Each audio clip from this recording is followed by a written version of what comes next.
Hola y bienvenidos al canal Secretos Antiguos, Misterios de los Dioses. Estamos muy emocionados de presentarles este fascinante tema y esperamos que se sientan invitados a unirse a nosotros en este viaje de descubrimiento. Exploraremos juntos los secretos antiguos y los misterios de los dioses, y revelaremos las verdades ocultas en nuestro pasado. No olviden suscribirse al canal para no perderse ninguno de nuestros contenidos. Vamos al vídeo. El misterio era innegable. Parecían humanos, pero ¿por qué sus cráneos eran tan diferentes? ¿Por qué eran tan pesados y por qué tenían solo una placa parietal? ¿Y qué decir de los cerebros enormes? Las preguntas se acumulaban, pero una cosa era cierta, había algo extraño pasando con estos antiguos peruanos. Pero, ¿qué podría ser? En 1928, se descubrieron cráneos alargados en la costa sur de Perú, en la península desértica de Paracas, por el arqueólogo Julio Tello.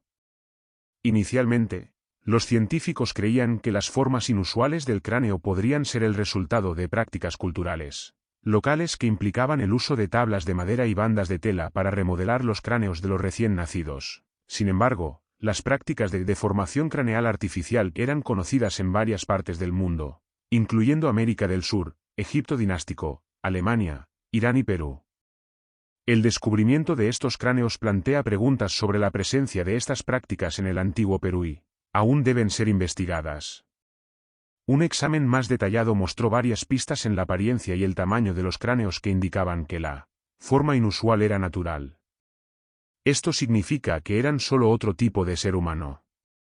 El grupo más grande encontrado hasta ahora son los cráneos largos peruanos. Otros se han encontrado en el área del Cáucaso, entre el Mar Negro y el Mar Caspio. Los primos Paracas nos proporcionan una anomalía siniestra, una pista en otra disciplina que sugiere que la historia de la evolución de los seres humanos que conocemos puede no ser la única. ¿Qué más puede haber escondido en el pasado? ¿Qué puede significar este nuevo descubrimiento? Estaremos atentos para averiguarlo. La historia que aprendimos sobre la evolución de los seres humanos es emocionante. Comienza con el fascinante Australopithecus y sigue adelante hasta llegar a nosotros, los increíbles Homo sapiens. Superamos a todos los demás géneros de homínidos porque éramos los mejores, y luego llegamos a la civilización moderna. Pero hay más por descubrir. Vamos a explorar las maravillas del pasado y ver qué más podemos aprender sobre nuestra historia emocionante. El libro de texto describía la llegada del Homo sapiens al escenario prehistórico. La imagen en la página mostraba personas blancas y fuertes, que se destacaban de las representaciones de los otros homínidos. El texto al lado ampliaba la imagen, describiendo cómo los Homo sapiens aparecieron de repente y atacaron a los neandertales, masacrándolos sin piedad. Los que lograron escapar huyeron a las montañas, donde murieron de frío, hambre y soledad.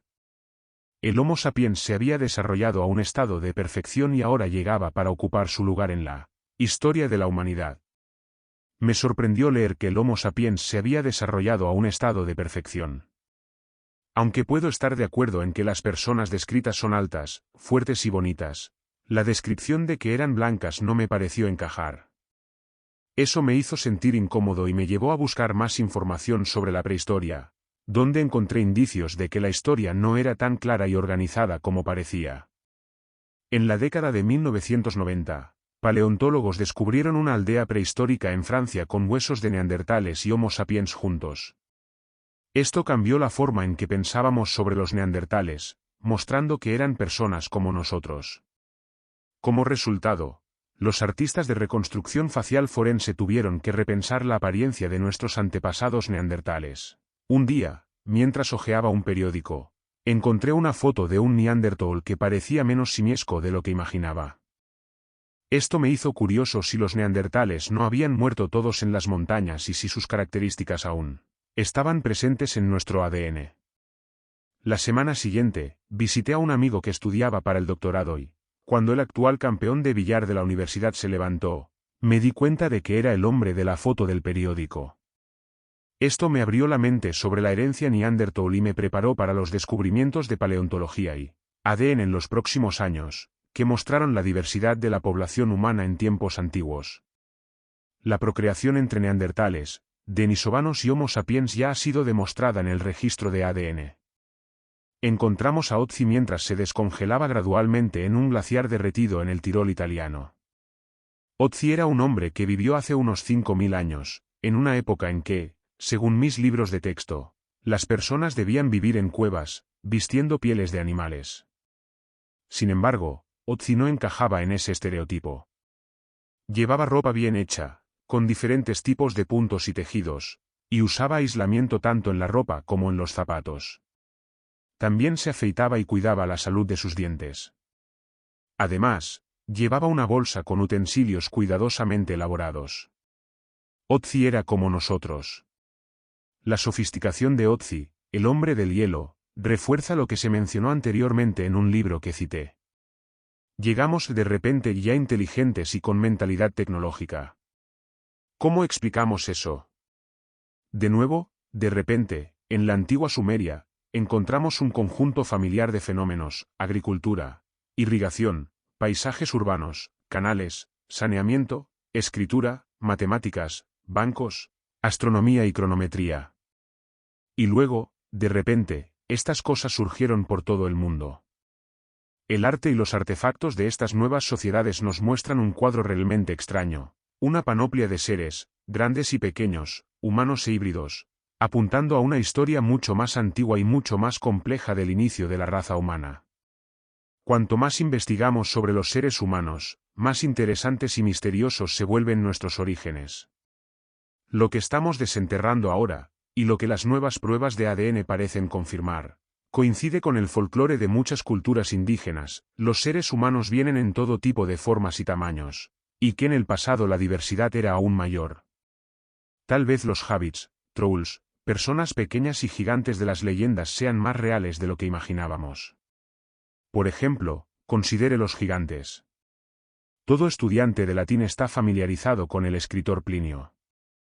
Fue el gobernador de Bitinia a principios del siglo 100 DC y mantenía una correspondencia con Trajano, el emperador romano, una correspondencia que fue pasada de generación en generación de estudiosos del latín para ser estudiadas desde entonces. Sus cartas incluyen preguntas al emperador sobre cómo los cristianos deben ser tratados.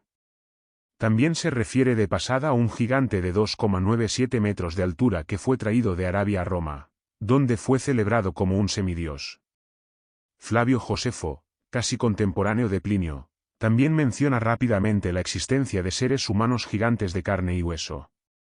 Josefo es conocido por muchos lectores cristianos por su referencia histórica a Jesús como siendo el Mesías y su descripción de los seguidores de Jesús como siendo definidos por su creencia en la resurrección de Jesús entre los muertos. En su comentario sobre la historia judía, Josefo hace referencia a los gigantes de las narrativas bíblicas: los nefilines, emitas, giteos, anaceos y refaitas. Estas referencias aparecen en Génesis, Deuteronomio, Números, Josué y Crónicas, 2 Samuel y Amós. Goliat, el giteo, tenía una altura de 9,9, 2,97 metros. Ag, el refaíta, que era rey de Basán, fue descrito como teniendo una cama que mide 13,5 x 6 minutos, 4,1 mx 8 m. Josefo rastrea estos grupos de personas en las referencias en Génesis 6 a la prole de los poderosos, a quienes describe como ángeles caídos y mujeres humanas. Es interesante notar que, como historiador, Josefo hace ecuaciones en sus referencias. Josefo también hace referencia al siguiente relato de la historia judía: un gigante llamado Isbibenob que llevaba una lanza de bronce que pesaba cerca de 3,5 kilos y usaba una espada nueva. Pensó que podría matar a David. Pero Abisai, hijo de Zeruia, vino en socorro de David, atacó al hombre y lo mató. 2 SM 21, 16-17a, fue una batalla increíble en Gate. Allí encontraron un gigante con 6 dedos en cada mano y 6 dedos en cada pie. Él era un descendiente de los gigantes antiguos y desafió a los israelitas.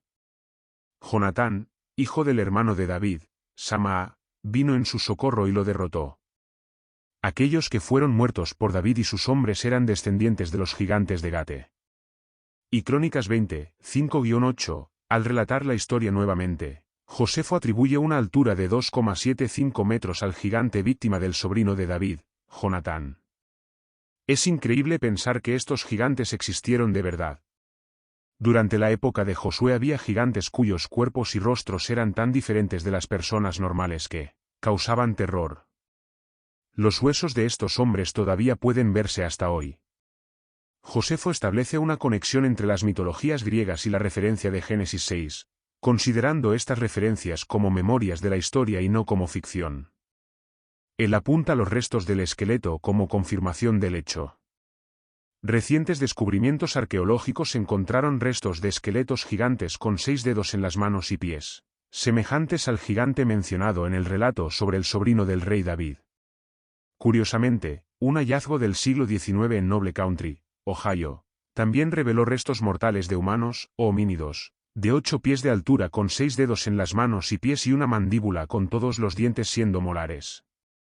Esto sugiere que estos seres gigantes eran reales y no solo mitológicos. Hallazgos anómalos de seres sobredimensionados fueron encontrados en lugares del Ecuador a Malta, donde el folclore local guarda memorias de estas criaturas en tiempos pasados. Lo que es aún más inquietante es que estos hallazgos sugieren que estos seres gigantes eran reales y no solo frutos de la imaginación. El equipo de científicos australianos e indonesios descubrió restos mortales de un homínido de 1 m altura durante excavaciones en una cueva en la isla de Flores, Indonesia en 2004. Estos restos fueron nombrados Homo floresiensis en honor a su ubicación, pero fueron rápidamente apodados Hobbits debido a su pequeña estatura y grandes pies. El descubrimiento de este homínido ficcionalmente conocido anteriormente fue un hito importante en la comprensión de la evolución humana. El descubrimiento de los Hobbits fue sorprendente, especialmente porque estas pequeñas personas parecen haber vivido en Flores hace 18.000 años. Esto nos hace cuestionar qué más puede estar por venir en el área de la paleontología y la evolución humana. El descubrimiento de este homínido ficcionalmente conocido anteriormente fue una gran sorpresa para la comunidad científica. Con el descubrimiento de diversas especies humanas prehistóricas, como el Homo sapiens, el Homo neanderthalis, el Homo habilis, el Homo erectus, el Homo denisova, el Homo floriensis, el Homo paracas y posiblemente el Homo nobilis, tenemos una nueva visión sobre la riqueza y la complejidad de nuestra prehistoria. Esto nos muestra que la humanidad es increíblemente diversa y que no formamos un único grupo reproductor. El hecho de haber sangre rhesus y no rhesus indica que los seres humanos se encuadran en al menos 2 grupos de reproducción, lo que es una definición de especie. Es emocionante pensar en cómo estos descubrimientos nos ayudan a entender nuestra evolución y nuestro lugar en la naturaleza. La prehistoria de la humanidad es aún más fascinante de lo que imaginábamos. Al incluir al Homo gatensis descrito en Crónicas 20, es posible cuestionar la interpretación generalmente aceptada de antiguas esculturas de pared que muestran personas de diferentes tamaños trabajando y sirviendo unos a otros. En vez de interpretar estas diferencias de escala como una licencia artística para transmitir diferentes estaturas sociales, tal vez la Biblia esté recordando que la humanidad ya fue una población aún más diversificada de lo que es hoy. La cuestión que me intriga en relación a las personas con cráneos largos es por qué otros grupos de personas irían a tanto esfuerzo para alterar la forma del cráneo de sus bebés para parecerse más a los cráneos largos. Es naturalmente instintivo proteger la cabeza de nuestros bebés. Entonces, ¿por qué grupos enteros de personas en todo el mundo deformarían deliberadamente las cabezas de sus bebés para asemejarse a otro nicho poblacional? Esto es realmente una cuestión intrigante y que me deja curioso. Una pista sobre la importancia de la realeza entre los pueblos indígenas de América Central y del Sur puede encontrarse en los anales de los conquistadores españoles, que relataron que ellos tenían el cuidado de matar a aquellos con cráneos largos. Esto es semejante a lo que fue observado en Egipto durante el período de Akenatón, Nefertiti y Tutankamón, donde la clase real era representada por personas con cráneos largos, mientras que la clase servil tenía cráneos más familiares. Esta asociación con la forma del cráneo y la posición social puede encontrarse incluso en los tiempos modernos, como en el famoso moño de Audrey Hepburn. No sabemos con certeza el motivo por el cual la forma larga del cráneo fue asociada a la nobleza o superioridad social. Puede ser que cráneos más bajos y frentes más pesadas, como los de nuestros primos neandertales, fueran vistos como señales de inferioridad, mientras que cráneos más largos y altos eran considerados señales de superioridad. Puede ser también que las personas con cráneos largos, que poseen cerebros 25% mayores, tuvieran alguna ventaja intelectual. Sin embargo, estas son solo especulaciones. Pero, dadas las pequeñas poblaciones de personas de cráneo largo, la cuestión permanece: ¿con quién todos nosotros intentamos parecernos? Recientemente, los cráneos de Paracas llamaron atención nuevamente y algunos observadores se preguntaron si había ADN no humano en las personas de cráneos largos, lo que podría explicar sus cabezas inusuales y la ventaja social que parecía venir con ellas. Hasta ahora, las pruebas de ADN confirman que nuestros primos de Paracas son completamente humanos, una mezcla de indígenas de América del Sur, Asia Occidental y Europa Oriental. Ellos son otro ejemplo de la diversidad humana antigua. Es emocionante ver cómo la ciencia continúa revelando más sobre el pasado humano y nos ayuda a entender la complejidad de la historia de la humanidad. Al considerar una familia humana más amplia, somos llevados a reflexionar sobre la antigüedad de la humanidad. Como miembros de la familia del Homo neanderthalis, ¿hasta dónde se extiende nuestra línea? Esto nos lleva a cuestionar el alcance de la memoria humana. El descubrimiento de nuestros primos de Paracas nos ayuda a entender la complejidad de la historia humana y nos incentiva a continuar explorando el pasado para aprender más sobre nosotros mismos. La investigación científica nos permite trazar la historia humana de diversas maneras. Si buscamos evidencias de agricultura y civilización, podemos remontar cerca de 10.000 AC, cuando la agricultura y las ciudades surgieron. Si buscamos por herramientas y evidencias de prácticas culturales, como arte, artesanía y rituales, podemos llegar a cerca de 20.000 AC. Si buscamos por personas con el mismo diseño y construcción biológica que nosotros, podemos llegar a cerca de 200.000 AC. Algunos investigadores apuntan evidencias de construcción en África del Sur desde los primeros tiempos. Si consideramos el uso más antiguo del fuego, el consenso actual es que él fue descubierto en África, probablemente entre 400.000 y 1,4 millones de años atrás, en conjunto con el Homo erectus. Esto nos lleva a cuestionar hace cuánto tiempo estamos aquí y cuántas civilizaciones humanas surgieron y desaparecieron a lo largo de ese tiempo. La Biblia también ofrece algunas pistas sobre este asunto, pero es importante recordar que la interpretación de esos pasajes es un asunto de debate entre los estudiosos. La interpretación de la Biblia como un texto fundamentalista puede llevar a creer que las genealogías mencionadas en el libro de Génesis nos remontan a cerca de 4.000 AC. Sin embargo, es importante tener en cuenta que los capítulos 1 a 11 de Génesis son compuestos de diferentes pergaminos, colectados de varias fuentes. Es posible que estos pergaminos hayan sido reunidos en una única obra durante o después del período de Moisés. Aún así, la identidad separada de estos pergaminos es tan clara que todavía es posible identificar las diferencias entre ellos. Por lo tanto, es razonable suponer que las diferentes narrativas presentes en Génesis podrían tener orígenes independientes. Si miramos la Biblia de esa forma, podemos percibir que, además de los dos relatos de la creación presentes en los capítulos 1 y 2 de Génesis y de los dos relatos del diluvio en los capítulos 6 a 9, también existen dos relatos sobre la extinción de una civilización, uno causado por el diluvio descrito en los capítulos 6 a 9 y otro causado por otros medios en el capítulo 11. En ambos casos, la humanidad es llevada de vuelta a una existencia más primitiva, con la pérdida de lenguaje y tecnología y la realización de migraciones. En lenguaje más simple, los pergaminos del Génesis hacen preguntas sobre cuánto tiempo la humanidad existe y cómo nuestra memoria funciona. Ellos también se preguntan sobre cuántas civilizaciones ya existieron y desaparecieron, si nosotros ya interactuamos con otras especies del universo y cuántos eventos catastróficos ya ocurrieron en la historia de la humanidad. Existe un evento de extinción de nivel casi global, L, que es incontestable en la línea del tiempo del Homo sapiens. Aunque yo haya aprendido sobre él en la escuela y haya hecho dibujos de la megafauna extinta debido a ese evento, yo creo que nunca percibí lo mucho que la humanidad realmente estuvo cerca de la extinción. También nunca leí el Génesis 1 considerando ese evento.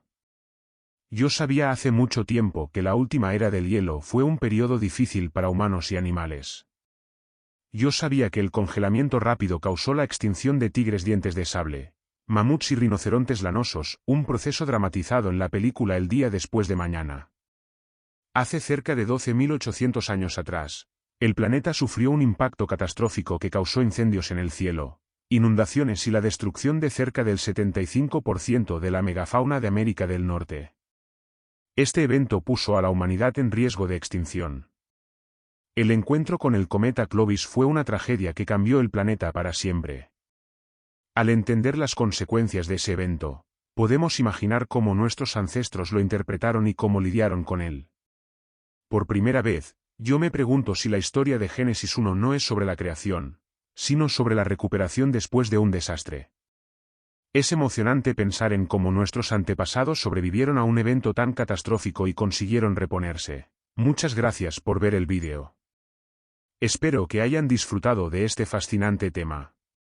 Si les gustó el contenido, den un like y compartan con sus amigos para que más personas puedan aprender sobre estas preguntas intrigantes. No se olviden de dejar un comentario con su opinión y sugerencias para próximos vídeos. Gracias de nuevo y hasta el próximo vídeo.